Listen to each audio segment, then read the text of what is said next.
সব সময় একজনের উপরে ভরসা করতে হবে, যিনি আমাদেরকে রিজিক প্রদান করেন, যিনি আমাদেরকে বেঁচে থাকার জন্য অস্তিত্ব দিয়েছেন, যিনি আমাদেরকে পৃথিবীর জমিনে বাঁচার মতো যে তৌফিক দিয়েছেন, দৈনিক 12,500 বার শ্বাস প্রশ্বাস করার সুযোগ যিনি দিয়েছেন, চিল্লায়া বলতে হবে তিনি কে?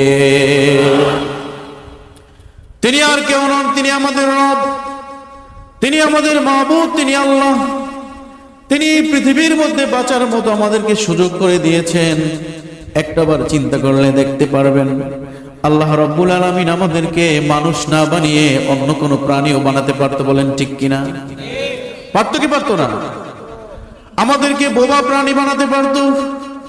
দেখেন কুরবানির সময় দেখা যায় বা অন্যান্য সময় দেখবেন একটা পশুকে, একটা গরু ছাগলকে কি জোর করে তাকে জব করা দেওয়া হয়। বলেন ঠিক কিনা? আমাদেরকে যদি আল্লাহ তাআলা এরকম প্রাণী বানাতো, আমাদেরকে যদি পিঁপড়া বানাতো, আমরা কিছু করতে পারতাম? সুতরাং যেই রব আমাদেরকে মানুষ বানিয়েছেন, আশরাফুল মাখলুকাত বানিয়েছেন, সৃষ্টির সেরা জীব বানিয়েছেন, আমাদের জন্য যিনি রিজিকের ব্যবস্থা করেছেন, আমরা দামি দামি নাজ নিয়ামত খাই, আর দেখবেন বাড়ির পোষা কুকুর, বিড়াল, অন্যান্য প্রাণী কত নিকৃষ্ট উৎকৃষ্ট খাবার খায়। আল্লাহ তাআলা আমাদেরকে এত নিয়ামত দিয়ে দিয়েছেন, তার প্রতি শুকর আদায় করব কম না বেশি? শুকর আদায় করতে হবে অনেক বেশি। যেই রব আমাদেরকে এত নিয়ামত দিয়েছেন, এত কিছু নিয়ামত দিয়েছেন, বান্দা তুমি কেন একবার চিন্তা করো না? তোমাকে চিন্তা করতেই হবে, ভাবতেই হবে। যখন সময়টা চলে যাবে তখন আর চিন্তা করার সুযোগ থাকবে কি? আমি যে আয়াত তেলাওয়াত করেছি সামান্য একটু ভূমিকা বললাম। আসলে আমাদের মাহফিলের উদ্দেশ্যটা হলো, মূল উদ্দেশ্য, আমাদের প্রধান মেহমান আসবেন, তিনি আপনাদেরকে নসিহত করবেন। তার আগে আমি বলি মূল উদ্দেশ্যটা হচ্ছে এই সমাজে বর্তমানে যে অবস্থা চলতেছে, আমি মনে করি প্রতিটি আলেমদেরকে যখন তারা মাহফিলের ময়দানে উঠবে এই সমস্যা নিয়ে কথা বলা, এটাই হচ্ছে বড় ওয়াজ। বলেন ঠিক কিনা? আজকের সমাজ নেশাখোরদের আস্তানায় পরিণত হয়েছে। বলেন ঠিক কিনা? আজকের সমাজ অত্যাচারদের ধ্বংসলীলায় পরিণত হয়েছে। বলেন ঠিক কিনা? আজকের সমাজ এমন অবস্থা হয়েছে, সন্তান বাবার কথা শুনে না, সন্তান মায়ের কথা শুনে না। বলেন ঠিক কিনা? আছে না নাই? স্বামী স্ত্রীর কথা শুনে না, স্ত্রীও স্বামীকে সম্মান করে না, আবার ঘরের পুত্রবধূ তার শাশুড়িকে সম্মান করে না, শাশুড়ির কথা শুনে না, শাশুড়িও আবার পুত্রবধূকে ভালোবাসে না। আছে না নাই? কথা বললেন আছে না নাই? এই সমাজে যেই সমস্যাগুলো রয়েছে, এই সমস্যাগুলো নিয়ে আগে কথা বলতে হবে। এটা হচ্ছে সবচেয়ে বড় মাহফিল। বলেন ঠিক কিনা? সারা রাত যদি বয়ান করে যায়, একজন নেশাখোর যদি এই নেশা থেকে ফিরে এসে এরকম যুব সমাজের মতো তাফসীরুল কোরআন মাহফিলে এসে টাকা দেয়, তাফসীরুল কোরআন মাহফিলের আয়োজন করে, 5 ওয়াক্ত নামাজ পড়ে, দাড়ি টুপি পাঞ্জাবি পরে, সমাজের মানুষকে ভক্তি শ্রদ্ধা করে, মুরব্বীদেরকে সম্মান করে, বাবা মায়ের কথা শুনে, এইটা হচ্ছে সবচেয়ে বড় ওয়াজ। বলেন ঠিক কিনা? আজকে বড় বড় দাড়িওয়ালা, টুপিওয়ালা, পাঞ্জাবিওয়ালা মানুষ, আমি তাফসীর করব না, কারণ আমার এলাকায়, আমার গ্রামে যে সমস্যাগুলো আছে সেগুলো নিয়ে আগে কথা বলতে হবে, তারপরে তাফসীর হবে। বলেন ঠিক কিনা? মেহমানরা আসবে, তারা তাফসীর করবে। আজকে আমরা জানি স্বামীর প্রতি স্ত্রীর যেমন হক রয়েছে, আবার স্ত্রীর প্রতিও স্বামীর তেমন হক রয়েছে। বলেন ঠিক কিনা? ভাইয়ের প্রতি আর এক ভাইয়ের যেমন হক রয়েছে, আবার বড় ভাইয়েরও ছোট ভাইয়েরও তেমনি হক রয়েছে। সন্তানের যেমন পিতামাতার প্রতি হক রয়েছে, আবার পিতামাতারও সন্তানের প্রতি হক রয়েছে। ইমাম সাহেবের যেমন মুয়াজ্জিনের প্রতি হক রয়েছে, মুসল্লিদের প্রতি হক রয়েছে, আবার মুসল্লিদেরও মুয়াজ্জিন সাহেবের, ইমাম সাহেবের প্রতি হক রয়েছে। বলেন ঠিক কিনা?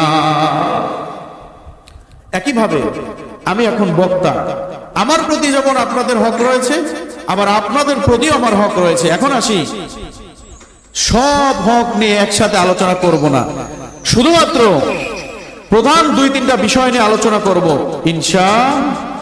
সময় কম, ইনশাআল্লাহ। আমি যদি তাফসীর ধরি অনেক সময় লাগবে, সেই তাফসীরে যাব না, শুধুমাত্র কয়েকটা ঔষধ দিয়ে যাবো ইনশাআল্লাহ। শুনে রাখুন, আমি যে আয়াত তেলাওয়াত করেছি সেখানেও যাব অল্প সময় নিয়ে, কিন্তু আমি বলতে চাই আজকের সমাজে অনেক বাবা মা প্রশ্ন করে, হুজুর আমার ছেলে আমার মেয়ে আমার কথা শুনে না, বলেন ঠিক কিনা? বাবা মসজিদে যায়, রাত ভরে তাহাজ্জুদ নামাজ পড়ে, হজ করেছে কয়েকবার, গ্রামে অত্যন্ত গণ্যমান্য ব্যক্তি, মুরব্বী মানুষ, ভালো মানুষ, কিন্তু ছেলে কিন্তু মেয়ে নামাজ পড়ে না, অশ্লীলতায় নিমজ্জিত থাকে, রাত ভরে মোবাইল চালায়, চ্যাটিং করে, অথচ পর্দা করে না। বাবা অনেক পরহেজগার মানুষ, আছে না নাই? আচ্ছা, এইবার আসেন, অনেকে বলতে পারে যে আমার ছেলে মেয়ে তো আমার কথা শোনে না, এখন কি করা যায়? আমি এই বিষয়টাই আলোচনা করব। দেখেন, আমি একটা জিনিস স্পষ্ট বুঝি, এই সমাজ থেকে যদি আপনি পর্দাকে ঠিক করতে চান, এই সমাজ থেকে যদি প্রতিটা সন্তানকে নেশা থেকে ফিরাতে চান, এই সমাজ থেকে যদি মোবাইল নামক যে একটা ভাইরাস আমাদের সমাজে ঢুকেছে, পাড়ায় মহল্লায় চিপায় চাপায় যেখানে যাবেন দেখবেন খালি এরকম এরকম এরকম করে, আছে না নাই? কথা বলেন। আমাদের গাবুয়া কম যদিও, কিন্তু অন্যান্য জায়গায় দেখছি, আমি অনেক জায়গায় দেখছি রাস্তার কোনায় এই ছেলেদের জন্য হাঁটা যায় না, আছে না নাই? আপনারা খুশি হবেন, এইখানে অন্তত 15 থেকে 20টা ছেলে দীর্ঘ 1 সপ্তাহ এই মাহফিলের জন্য শ্রম দিয়েছে, আলহামদুলিল্লাহ বলেন। এইভাবে প্রতিটা এলাকায় যুব সমাজ যদি এগিয়ে আসে, তাদেরকে যদি বোঝানো যায় যে আল্লাহ তাআলা তোমাকে কেন সৃষ্টি করেছেন, পূর্ববর্তী বয়ানে বক্তারা কথা বলে গেছেন, আমি সেদিকে যাব না। আমি শুধু বলতে চাই, আপনার সন্তানের প্রতি 5টা দায়িত্ব পালন করুন, আপনার সন্তান আপনার জন্য 5টা দায়িত্ব পালন করবে, বলেন ঠিক কিনা? সন্তানের প্রতি প্রথম দায়িত্ব হচ্ছে, সন্তান যখন ভূমিষ্ঠ হবে, ভূমিষ্ঠ হওয়ার পরে বাবা মার জন্য প্রথম দায়িত্ব হলো, সন্তান যখন পৃথিবীতে আসবে তখন সন্তানের জন্য প্রথম দায়িত্ব হচ্ছে তার সুন্দর একটা নাম রাখা। আলোচনাগুলো মাথায় রেখেন, কি বলতেছি বাবা মাথায় রেখেন। যদি এই আলোচনা মাথায় রাখতে পারেন, আমি ঘোষণা দিতেছি ইনশাআল্লাহ আমাদের এই গ্রাম নয়, সারা বাংলাদেশ থেকে আর কোন ছেলে আর কোন সন্তান চাঁদাবাজি করবে না, আর কেউ টেন্ডারবাজি করবে না, মুনাফাখুরি হবে না, সুদখোর হবে না, জেনাকারী হবে না, ধর্ষণকারী হবে না, সমাজে নিমজ্জিত হবে না, অত্যাচারী হবে না, জুলুমকারী হবে না, মানুষের সাথে খারাপ ব্যবহারকারী হবে না। শুধুমাত্র দায়িত্বগুলো পালন করে দেখেন একবার। সন্তানের প্রতি বাবা মার প্রথম দায়িত্ব হচ্ছে কি বলেন? সবাই বলেন, কি বলছি? সল্টু, বল্টু, কল্টু, রল্টু, পল্টু, আছে না নাই? এমন কিছু নাম রয়েছে যেই নামের কোনো অর্থ নাই। বাবা মা নাম রাখে, মেয়ের নাম, ছেলের নাম, এই নামের অর্থ খুঁজলে আমি কোনো অর্থই পাই না। ইংরেজি নাম, ফার্সি নাম, উর্দু নাম, কোনো অর্থ নাই। আবার কিছু কিছু নামের অর্থ আছে বিভিন্ন প্রাণীর সাথে মেলে, নাউজুবিল্লাহ করে। একজনের নাম রাখছে, তার নামের অর্থ দাঁড়াইছে বড় সিংহ, তার নামের অর্থ দাঁড়াইছে খেকশিয়াল, তার নামের অর্থ দাঁড়াইছে নিকৃষ্ট প্রাণীর নাম, নাম তো রাখছে। এখন বলেন, এই যে আপনি প্রথম দায়িত্বটা পালন করতে ব্যর্থ হলেন, তাহলে আপনার সন্তান কি আপনার প্রতি দায়িত্ব পালন করবে? বলেন তো, আমাদের সমাজে বাবা মার সাথে খারাপ ব্যবহার করে এরকম সন্তান কি আছে না নাই? বাবা মার কথা শোনে না, বাবা বলে ডাইনে যাও, ছেলে বলে বামে যাই, বাবা বলে এটা করো না, ছেলে বলে এইটা করব, বাবা বলে এইটা করবা না, ছেলে তার প্রতি বেশি আরো রাগান্বিত হয়ে যায়। কয়েকদিন আগে পত্রিকায় দেখলাম, বাবা ছেলের হাতে বাবা খুন। কথা কন, আছে না নাই? এই যে ছেলে তার বাবাকে খুন করছে, 5টা দায়িত্ব আমার মনে হয় সে পালন করতে পারে না। যদি পালন করত, যদি তার ছেলেকে হক্কানি আলেম বানাতো, মুফতি মুহাদ্দিস বানাতো, কোরআনের হাফেজ বানাতো, তার দ্বারা এরকম ঘটনা সংঘটন করা 99% সম্ভাবনা ছিল না। কথা কোন ঠিক কিনা? তাহলে সন্তানের প্রতি প্রথম দায়িত্ব হচ্ছে সন্তানের জন্য সুন্দর একটা নাম রাখতে হবে, ভালো একটা নাম রাখতে হবে। হতে পারে সাহাবায়ে কেরামদের নাম, হতে পারে নবীদের নাম, হতে পারে কোন আল্লাহর ওলির নাম। কোরআন থেকে দেখে সুন্দর করে ভালো একটা নাম রাখা সন্তানের প্রতি বাবার প্রথম দায়িত্ব। কথা মনে রাখেন, সন্তানের প্রতি বাবা মার দ্বিতীয় দায়িত্ব হচ্ছে 7 দিনের মাথায় অথবা 14 দিনের মাথায় বলেন, 21 দিনের মাথায় বলেন, তবে 7 দিনের মাথায় সুন্নাহ একটা আকিকা প্রদান করা। মেয়ের জন্য একটা হলেও চলে, ছেলের জন্য 2টা আকিকা, 2টা পশু দিয়ে, ছাগল ভেড়া বকরি দিয়ে আকিকা করা। এটা হচ্ছে সন্তানের প্রতি বাবা মার দ্বিতীয় দায়িত্ব। সবাই মনে রাখবেন, প্রথম দায়িত্ব কি বলেন? মানুষের কাছ থেকে শূন্য নাম রাখবেন নাকি নামের অর্থ দেখে নাম রাখবেন? সবাই বলেন। ইমাম সাহেবের কাছে জিজ্ঞেস করে ভালো নাম রাখবেন। আর দ্বিতীয় দায়িত্ব কি বলেন তো? সন্তানের জন্য কি করা? এবার সুন্দর মনে রাখবেন, আপনার প্রতি যে দায়িত্ব পালন করবে তাও বলবো। সন্তানের প্রতি বাবা মার 3 নম্বর দায়িত্ব হচ্ছে, আপনার সন্তান যখন কথা বলবে, কথা বলা শিখবে, যখন বলবে আব্বু আম্মু, বাবা মা, দাদা দাদি, নানা নানি, ছোট্ট ছোট্ট সুন্দর মিষ্টি ভাষায় কথা বলবে, তখন আপনার সন্তানের প্রতি আপনার দায়িত্ব বেড়ে যাবে। তাকে সর্বপ্রথম কোরআনের শিক্ষা দিতে হবে, তাকে সর্বপ্রথম শিখাতে হবে বিসমিল্লাহির রহমানির রহিম, আলহামদুলিল্লাহি রাব্বিল আলামিন। সন্তানকে শিখানোর রহমানির রহিম, সন্তানকে অর্থটা বুঝিয়ে দেন। ও বাবা, আমার মা শোনো, আলহামদুলিল্লাহি রাব্বিল আলামিন, সমস্ত প্রশংসা আল্লাহর জন্য, যিনি পৃথিবী সৃষ্টি করেছেন, আসমান জমিন সৃষ্টি করেছেন, তোমাকে আমাকে বাঁচায় রাখতেছেন, তোমাকে আমাকে খাবার দিচ্ছেন, তোমাকে আমাকে সব কিছু থেকে নিয়ামত দিচ্ছেন। তিনি আমার মালিক, তিনি আমার আল্লাহ, তার প্রশংসা করো, তার গুণগান করো। বাবা, আল্লাহ ছাড়া আর কারো প্রশংসা করা যায় না। তাকে শিক্ষা দাও রহমানির রহিম, তিনি পরম দয়ালু দয়াময়। আল্লাহ ব্যতীত পৃথিবীর জমিনে আর কেউ এরকম দয়ালু হতে পারে না। কারণ আল্লাহ বললেন, পৃথিবীর সমস্ত ভালোবাসাকে আমি আল্লাহ 100 টুকরা করে মাত্র 1 টুকরা পৃথিবীর সবার মধ্যে ছড়াইয়ে দিয়েছি, আর 99 টুকরা আমি আল্লাহর কাছে রেখে দিয়েছি। এই 1 টুকরা ভালোবাসার কারণে সন্তান, বাবা সন্তানকে কত ভালোবাসে, 1 টুকরা ভালোবাসার কারণে। আজকে যদি আপনাকে একটা খাবার দেয়, একটা মিষ্টির প্যাকেট দেয়, বাসায় যদি ছোট্ট সন্তান থাকে, তার জন্য নিয়ে যাবেন কিনা?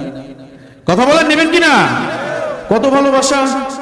অথচ আল্লাহ বললেন 100 টুকরার মধ্যে 1 টুকরা ভালোবাসা দিয়েছি মাত্র, আর দেই নাই। এই 1 টুকরা ভালোবাসার জন্য বাবা সন্তানকে ভালোবাসে পাগলের মতো, সন্তান বাবাকেও ভালোবাসে পাগলের মতো। অথচ আমি আল্লাহ এত ভালোবাসা দিয়েছি, দেখো 1 টুকরা ভালোবাসার কত পাওয়ার। এই কথা সন্তানকে বোঝাতে হবে, সন্তানকে বোঝাতে হবে মালিক ইয়াউমিদ্দিন, বিচার দিবসের একমাত্র মালিক হচ্ছেন কে? সন্তানকে এই কথা শিক্ষা দিতে হবে। সন্তানকে বলতে হবে, বাবা বলো বিসমিল্লাহির রহমানির রহিম, কুল হুয়াল্লাহু আহাদ, আল্লাহুস সামাদ, লাম ইয়ালিদ ওয়া লাম ইউলাদ ওয়ালাম ইয়াকুল লাহু কুফুয়ান আহাদ।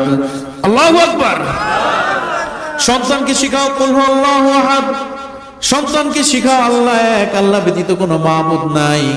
আল্লাহুস সামাদ, তিনি অমুখাপেক্ষী, তার কোনো কিছুর অভাব নাই। লাম ইয়ালিদ ওয়া লাম ইউলাদ, তিনি কারো থেকে জন্ম নেন নাই, আবার কাউকে জন্ম দেন নাই। তিনি সারা পৃথিবীর যত ক্ষমতা দেখো, সমস্ত ক্ষমতার একমাত্র উৎস, একমাত্র মালিক হচ্ছেন আল্লাহ। সন্তান যখন এই শিক্ষাগুলো পাবে, সন্তান তোমার মালিক সম্পর্কে বুঝতে পারবে। সন্তান হাঁটতে বসতে উঠতে যেখানে যাবে, এই ছোট্ট শিশু তার মুখ থেকে বলবে কুল হুয়াল্লাহু আহাদ, মুখ থেকে বলবে বিসমিল্লাহির রহমানির রহিম, মুখ থেকে বলবে আলহামদুলিল্লাহি রাব্বিল আলামিন। দেখবা তুমি যখন নামাজের সিজদায় যাও, তোমার সন্তানও তোমার পিছনে গিয়ে সিজদা দিয়েছে। বলেন ঠিক কিনা?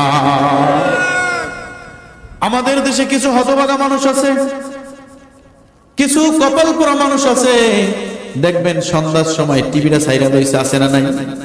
ওই ছোট্ট বাচ্চাও চাই বেশি টিভির দিকে। কথা বলেন না কেন? নামাজ নাই, ঘরের মধ্যে চলতেছে নাচ গান, সন্তানও ওই নাচ গানের দিকে তাকাই রয়েছে। বলে ঠিক কিনা? মা যা করে সন্তানও তাই করে। আচ্ছা, কয়টা হক বললাম সন্তানের প্রতি বলেন তো?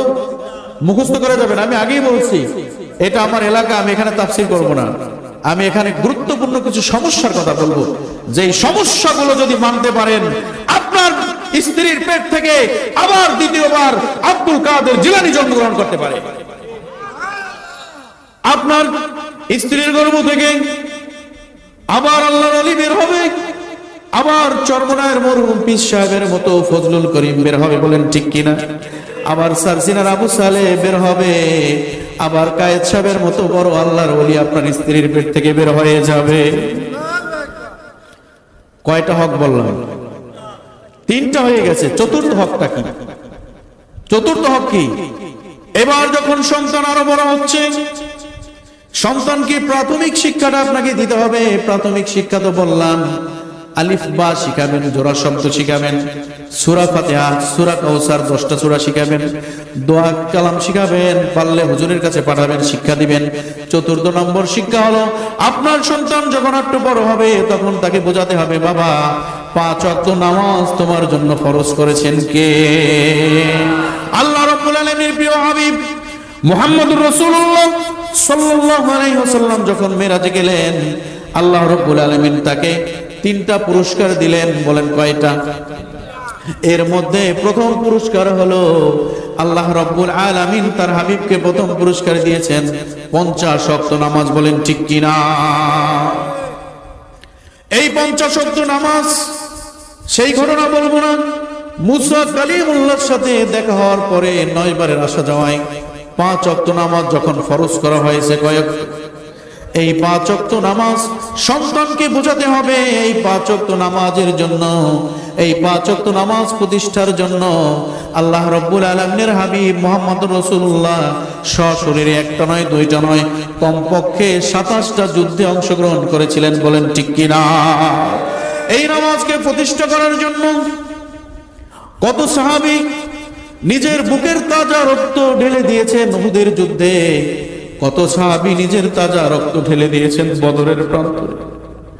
বদরের প্রান্তরে 17ই রমজান রোজা রেখে 313 জন যুবক, 313 জন মুজাহিদ, 313 জন সাহাবী 1000 সেনার সঙ্গে 1000 অস্ত্রধারী বাহিনীর সাথে নিজেদের ঈমানের শক্তি দিয়ে কালেমার পতাকা বিজয় উড়ায়া নামাজকে প্রতিষ্ঠা করেছিলেন। বলেন ঠিক কিনা?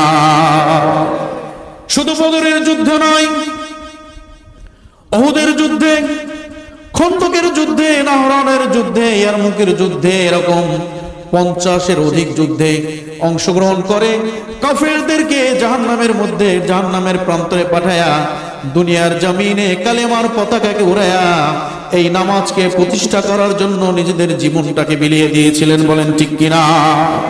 আপনারা জানেন হযরত সুমাইয়া রাদিয়াল্লাহু তাআলা আনহা, হযরতে হাবশী বেলাল রাদিয়াল্লাহু তাআলা আনহু, হযরতে খাব্বাব রাদিয়াল্লাহু তাআলা আনহু, এরকম অনেক সাহাবী নিজেদের জীবনকে বিলিয়ে দিয়েছেন। সেই ঘটনার মধ্যে আমি যাব না। একটাই উদ্দেশ্য ছিল, পৃথিবীর জমিনে কোরআনকে প্রতিষ্ঠা করা, পৃথিবীর জমিনকে আল্লাহর হুকুমতকে প্রতিষ্ঠা করা, আল্লাহর দ্বীনকে প্রতিষ্ঠা করা, এই নামাজকে প্রতিষ্ঠা করাই ছিল তাদের মূল উদ্দেশ্য। বলেন ঠিক কিনা? আল্লাহর হাবিব রাসূলুল্লাহ সাল্লাল্লাহু আলাইহি সাল্লাম পৃথিবীর জমিন থেকে যখন বিদায় নিয়ে যাবেন, 40 দিন পূর্বে আল্লাহর হাবিবের একটু শরীর অসুস্থ ছিল, জ্বর অনুভূত ছিল। যখন 1 সপ্তাহ, রাসূলুল্লাহর বিদায়ের 1 সপ্তাহ পূর্বে অসুস্থতা আরো বেড়ে গেল। 6 দিন থাকা অবস্থায় 6 দিন পূর্বে একটু সুস্থ হলেন আল্লাহর হাবিব, আবার সুস্থতা বেড়ে গেল। রাসূলুল্লাহ যেই দিন ইন্তেকাল করবেন, যেই রাতে মারা যাবেন, রাসূলুল্লাহ আরো অসুস্থ হয়ে পড়লেন। 2 জন সাহাবাকে বললেন, সাহাবারে আমার 2টা হাত ধরো, আমি মসজিদের দিকে একটু যাব দেখি। নামাজের জন্য যেতে পারতেছিলেন না। 2 জন সাহাবার কাঁধে ভর করে আল্লাহর হাবিব মুহাম্মদুর রাসূলুল্লাহ সাল্লাল্লাহু আলাইহি ওয়াসাল্লাম 2 জন সাহাবার কাঁধে ভর করে মসজিদের দিকে রওনা দিলেন। গিয়ে দেখলেন এরকম আপনাদের মতো সব সাহাবায়ে কেরাম বসে আছে। আল্লাহর রাসূলের জন্য তিনি আসবেন, তিনি ইমামতি করবেন, ইমামতির জন্য সবাই বসে আছেন। আল্লাহর হাবিব গেলেন, জ্বরের পরিধি আরো বেড়ে গেল, কাঁপতেছে শরীরটা। আবু বকরকে বললেন, আবু বকর তুমি নামাজের ইমামতি করো।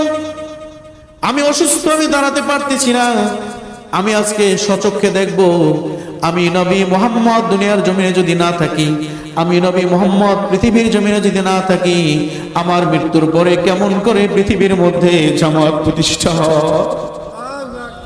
আমি নবী দেখতে চাই কেমন করে নামাজ চলে, কেমন করে আমার ইমামতির পরে তোমরা কেমন করে নামাজের ইমামতি করো, কেমন করে তোমরা নামাজকে প্রতিষ্ঠা করো, আমি দেখতে চাই। আবু বকর নামাজে দাঁড়িয়ে গেলেন, সমস্ত সাহাবায়ে কেরাম আবু বকর ইমামতি নামাজ আদায় করতেছে। রাসূলুল্লাহ দুটি চোখের পানি ছেড়ে দিয়ে দাড়ি মোবারক ভিজে যাচ্ছে, আফসোস করতেছেন, আল্লাহ আজকে আমি সন্তুষ্ট, কারণ আমার মৃত্যুর পরে, আমার চলে যাওয়ার পরেও এই পৃথিবীর জমিনে সুন্দরভাবে নামাজের প্রতিষ্ঠা চলতে থাকবে।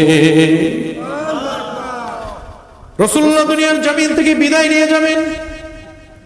মৃত্যুর সময় আল্লাহর হাবিব কলিজার টুকরা মেয়ের কথাও বললেন না, মৃত্যুর সময় হাসান হুসাইনের কথাও বললেন না, আবু বকর ওসমান আলীর কথাও বললেন না। আল্লাহর হাবিব বারবার বারবার একটা কথাই বললেন, আসসালাত আসসালাত আসসালাত, নামাজ নামাজ নামাজ ছেড়ে দিও না, নামাজ ছেড়ে দিও না। ও যুবক, কেমন করে তুমি নামাজ ছাড়ো, কেমন করে তুমি নামাজকে তরক করো। এই নামাজকে প্রতিষ্ঠা করার জন্য কত যুবক উহুদের যুদ্ধে, বদরের যুদ্ধে তাজা রক্তগুলো, বুকের রক্তগুলো ঢেলে দিয়েছিল। আজকে তুমি কেমন করে নামাজ ছাড়ো। সন্তানকে এই শিক্ষাটা দিতে হবে, সন্তানকে বোঝাতে হবে, বাবা তোমার জন্য নামাজ ফরজ হয়েছে, নামাজ তোমাকে পড়তেই হবে। কয় নম্বর শিক্ষা দিলাম বলেন তো? কয়টা হক? 4টা হক।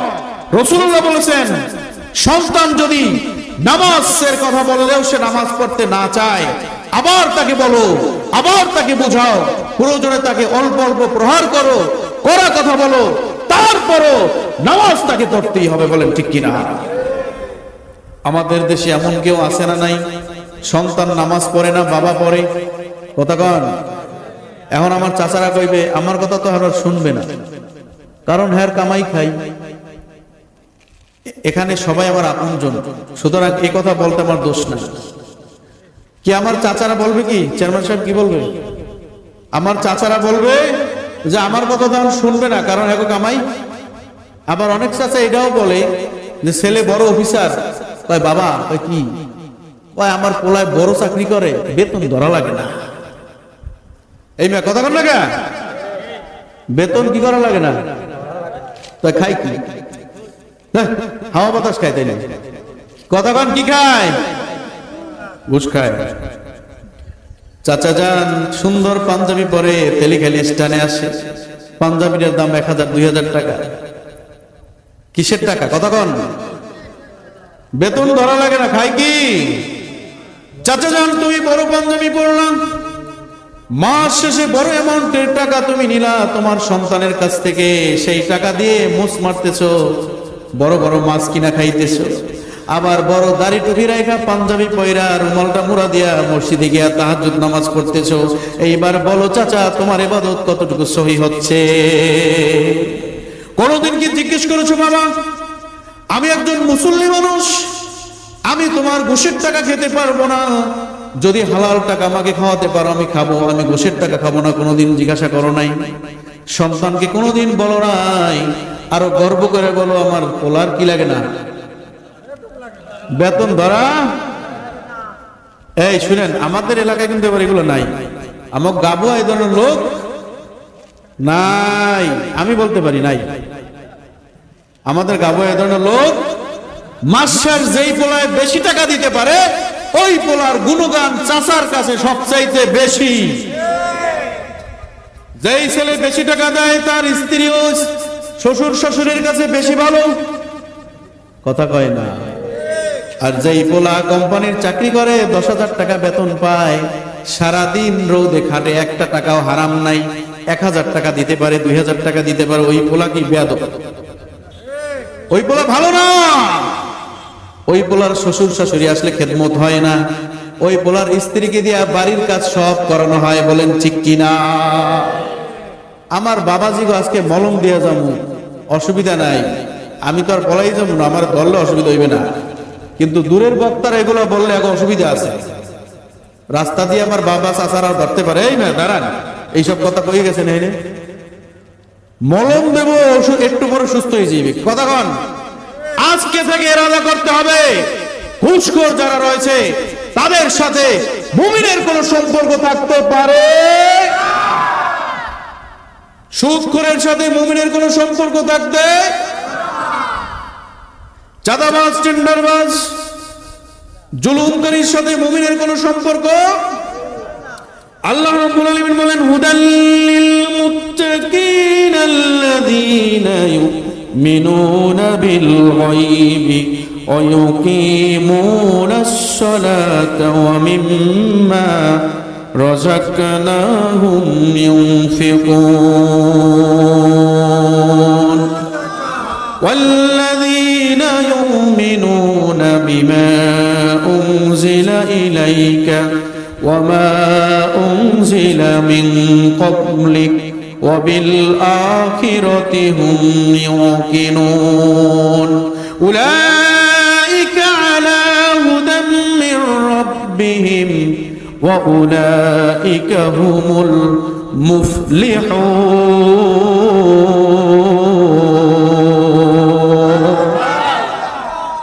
আল্লাহ রাব্বুল আলামিন বান্দা তুমি মুমিন হতে পারো, মুত্তাকিন হতে পারো, একটা শর্ত আছে, তোমাকে 5টা জিনিস মানতে হবে। এই 5টা জিনিস যদি তুমি মানতে পারো, তোমাকে মুত্তাকিন ঘোষণা করে দেওয়া হবে, মুমিন ঘোষণা করে দেওয়া হবে। আলহামদুলিল্লাহ বলে আল্লাহ বললেন, প্রথম কাজটা হচ্ছে মুমিন ব্যক্তি, মুত্তাকিন ব্যক্তি পৃথিবীর যতগুলো ঝামেলা আছে, যত সমস্যা আছে, সব সমস্যা থেকে নিজেকে হেফাজত রাখবে। বলেন ঠিক কিনা? দেখেন, এই যে রমজান মাস গেল, এই আলোচনা এখনই আসছি, ওইখানে আর 5টা হক শেষ করে দেব, কারণ সময় তো কম। আমি যেখানে তাফসীর করি 1.5-2 ঘন্টা সময় নেই, কারণ প্রধান মেহমান হিসেবে রাখা, অনেক জায়গায় বিশেষ মেহমান রাখা। আমি আগেই বলি সময় না দিলে তাফসীর করবো না, কিন্তু আজকে আগেই বলছি তাফসীর করবো না। আজকে আমার বাবাদের উদ্দেশ্যে আমি কিছু কথা বলবো, যেন ঈমান নিয়ে মৃত্যুবরণ করতে পারে। বলেন ঠিক কিনা? আচ্ছা, আমাদের দেশে বাইং মাছ তো চেনেন আপনারা? বলেন তো, বাইং মাছ কারা কারা ধরছেন? হাততেই দেখেন। বাইং মাছের গায়ে কাদা থাকে, কেমন কাদা থাকে না? অথচ তার জীবনটা কাটে কোথায়? বাইং মাছের জীবন কাদার মধ্যে কাটে, পচা নর্দমার মধ্যে কাটে, তারপরও তার শরীরে কাদা থাকে না। বলেন ঠিক কিনা? আল্লাহ রাব্বুল আলামিন বললেন, বান্দা তোমাকে আমি একটা মাস রোজা দিয়েছি, কিসের জন্য তুমি কি জানো? তোমাকে রমজান মাস কেন দিয়েছি? আল্লাহ বললেন, ইয়া আইয়ুহাল্লাযীনা আমানু কুতিবা আলাইকুমুস সিয়ামু কামা কুতিবা আলাল্লাযীনা মিন ক্বাবলিকুম লাআল্লাকুম তাত্তাকুন। আল্লাহ রাব্বুল আলামিন বললেন, বান্দা তোমাকে মুত্তাকি হওয়ার একটা সুযোগ দিয়েছি। তুমি এই মাহে রমজান মাস পাইলে মুত্তাকিন হতে পারবা, তাকওয়া অর্জন করতে পারবা। কেমন করে তাকওয়া অর্জন করতে পারো? আমার বাবাজিরা, আমার ভাইরা, শুনে রাখো, আমরা যারা অনেকে রোজা রেখেছি, একটু চিন্তা করে দেখো, যিনি রোজা রাখার পরেও যার রোজা মিথ্যা কথা ফিরাতে পারে নাই, যার রোজা খাবারের মধ্যে ভেজাল দাও ফিরাতে পারে নাই, যার রোজা মানুষের সাথে ছল চাতুরি করা, মানুষকে ঠকানো, ওগুলো ফিরাইতে পারে নাই, যেই রোজা কোনো মানুষকে, কোনো ব্যবসায়ীকে 1000 টাকার পণ্য 1500 টাকা মিথ্যা বলে বিক্রি করা ফিরাতে পারে নাই। আছে না নাই? আমাদের পটুয়াখালীতে গেলে দেখবেন, একটা পণ্য কিনতে গেছেন, বলবেন ভাই এটার দাম কত?